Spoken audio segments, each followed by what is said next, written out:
guys. Yeah. My name's Oliver. I'm so happy to be here, guys. Honestly, I usually just say that. Today, it's honestly true. I do comedy in German as well.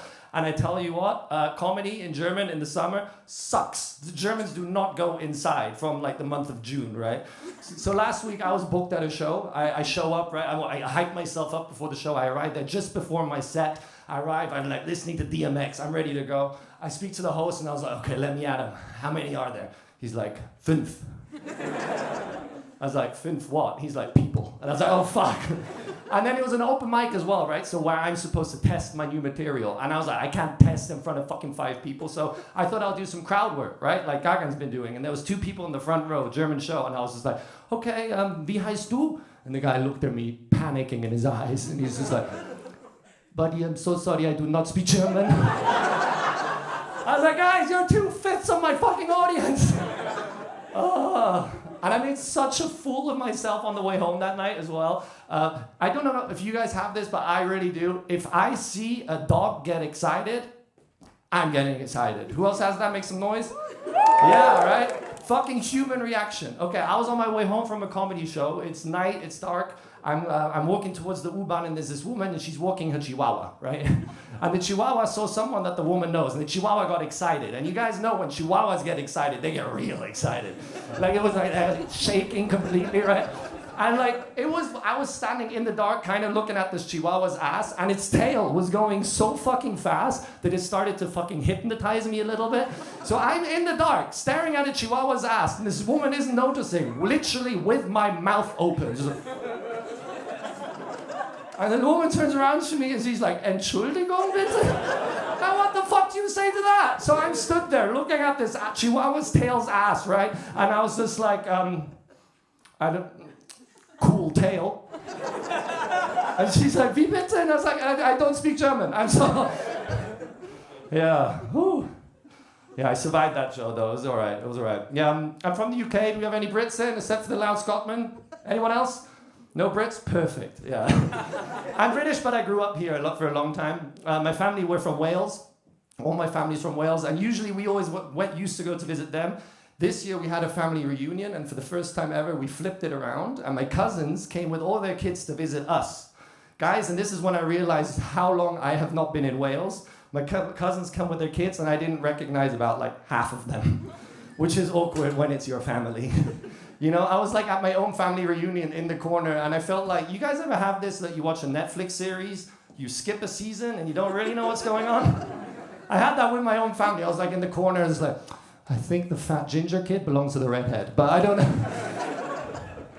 Not completely sure. We also have this new family dynamic. Literally every single person in my family has a child. I am the last one without a child. Who here has that situation? Their friends all getting kids now. Who has that? Anybody? Yeah. Okay. Wow, you're young for that. You have some trashy friends. Oh. Yeah. No, I have that. I'm 34. Like everyone's got kids now, right? And the dynamic changes because if people have kids, you can't complain about shit to them, about anything, because their lives are so much harder than your lives. Like, I can't go to my brother. My brother has 3 small children. I can't go up to my brother and be like, you know what, Becky in the HR department? She's been mean. My brother would look at me, shake and say, yeah, Becky in the HR has been bad, Oliver. Oliver, I slept 5 hours last year. Oliver, I've had shit in my eyeball since 7 a.m. I don't know why. It's just there. I can't get it out. And Oliver, the last time I saw a vagina, your nephew came out. But yeah, tell me more. Tell me more. Tell me more how HR has been bad to you. And he has a fucking point. My life is easy. I do this, right? But I don't have that much responsibility. Like, my biggest problem of 2025 so far was one night I got a little too stoned and I tried to order food on Tinder. You know, that was... Which is an awkward situation. I got a match as well, guys. She's like, I think you're cute. And I was like, I think I want pizza. She's like, you're weird. And I was like, I want cheesy crust. That's the conversation. Domino's is catty these days. Yeah, but I do like being an uncle. Do we have uncle or aunts in? Make some noise. Yeah, right. What's your name? Stella. Stella? Stella or Stella? Stella. Stella. Do you have a boy, girl? What do you have? I have a nephew. A nephew, right? How old is he?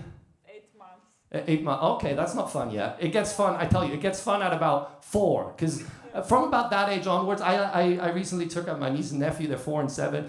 You take them out today, you have fun, right?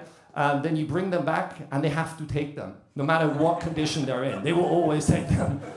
I recently brought my nephew back, so hyperactive. My brother opened the door, right? And then my nephew was running circles around him. He's like, what the fuck did you do to this child? I was like, hey, it was a hot day. He wanted to try some Red Bull. What am I gonna do? He's like, you gave my son fucking Red Bull? I was like, I had to balance out the vodka, you know? I do think I'm a good uncle, though. I do think so. I do think I'm a good uncle. It's because I teach him stuff, you know? Like now recently I've been teaching, he's 7, I think he's old enough to learn how to swear, you know?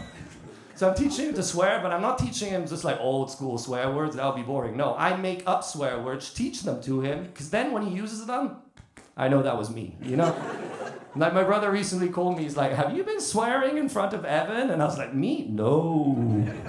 No, he's like, well, he got in trouble today for calling his teacher a thunder cunt. I was like, yeah, that might have been me.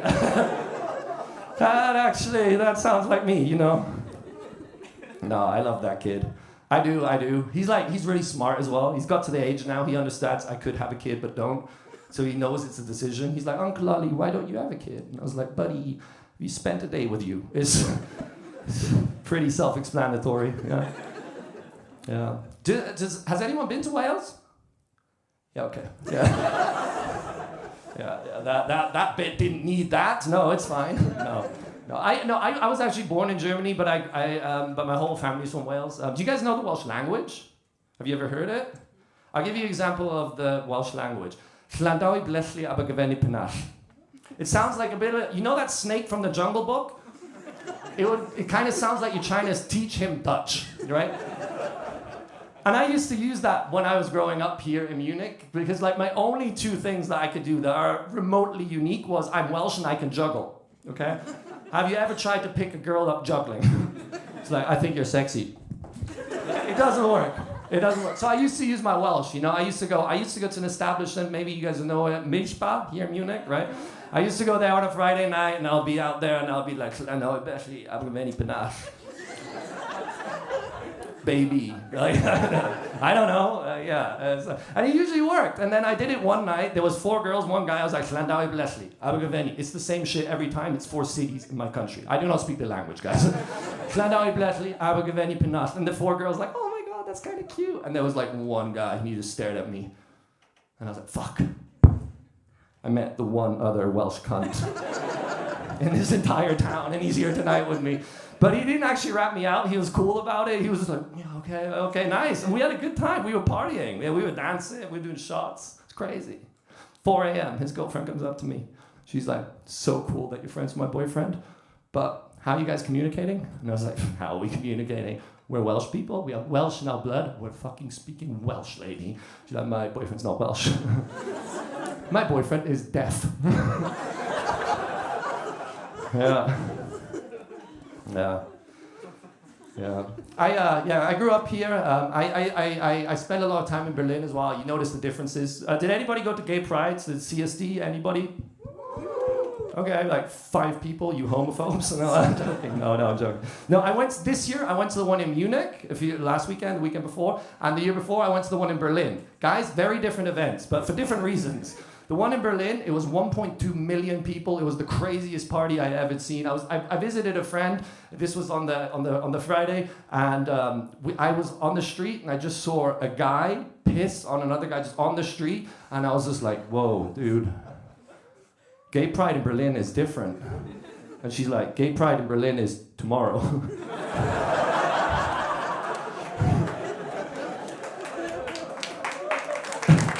Thank you. I then went to the one in Munich last weekend, also very impressive for a different reason. I was at that party out of Deonsplatz. We were like, woo, yeah, celebrate, sisters, brothers, yes. And I swear to God, they cleaned that shit up in 5 minutes. It was creepy. They had like a special command center. They came in, they were sweeping it away. There was people, I swear, they came out the floor to take the stage down. It was almost as if the Bavarian government was trying to hide the evidence. There's a 999, nicht hier in Bayern. No, we sweep the gay away. Yeah. But we are in a more conservative place here, right? Bavaria is more conservative. You do realize that, right? Like, the whole of Germany legalized weed last April. Nobody gave a fuck. Except for Bavaria. Like, everyone else was like, do it, don't do it, I don't care. And there was one state was like, no, we don't want Bavaria to be the hub for drug tourism in Europe. Motherfucker, you have Oktoberfest. And second of all, even now we legalized weed, do you see stoners everywhere? No, do you know why? Because the stoners went somewhere they can buy snacks past fucking 8 o'clock.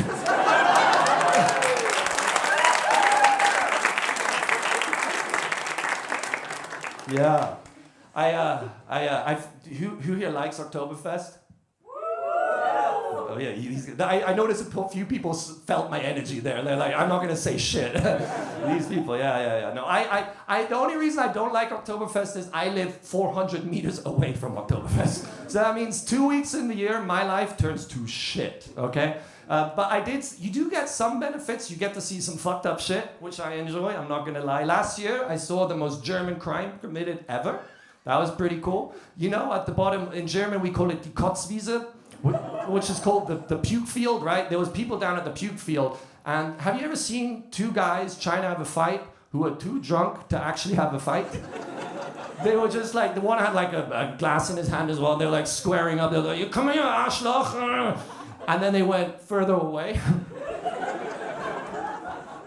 But the security saw the guy with the glass, and that's like the golden rule of Oktoberfest. Like, you can do anything, but don't take a glass, right?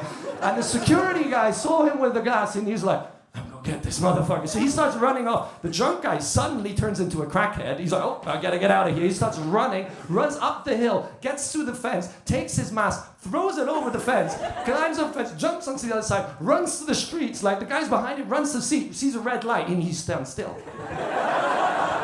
I was like, keep going, motherfucker! From my balcony, I was like, keep going! That's like if you rob a fucking bank, you're driving away from the cops, but every time you turn right, you indicate. You know? Like,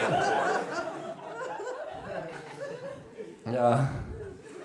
I do, and this might hurt you guys a lot. I know there's a lot of expats in here, maybe some tourists, but I like fucking with you. I'm sorry, because as people see that I live there, and then a lot of, especially British people, ask me a lot of questions. And depending on what time of the day it is, the questions get worse. Like 9 p.m., you'll get like some younger guys that are like, oh mate, you know what, we can find a party here. And I'm like, I'm kind of okay with those guys. Then 10 p.m., you get like these guys, they're like, you know where we can get some Coke? You know where the Coke's at? Kind of look like you. No, I'm joking.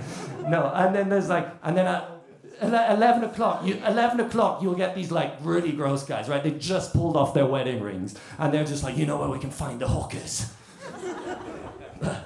All three of those motherfuckers, I have the exact same answer. I send them all to Landsberger Straße, 209, because that's the address of the Jehovah's Witnesses. Just so that they know what it's like if you're knocking on the door and you're not in the mood. Ladies and gentlemen, my name is Leonardo Thomas.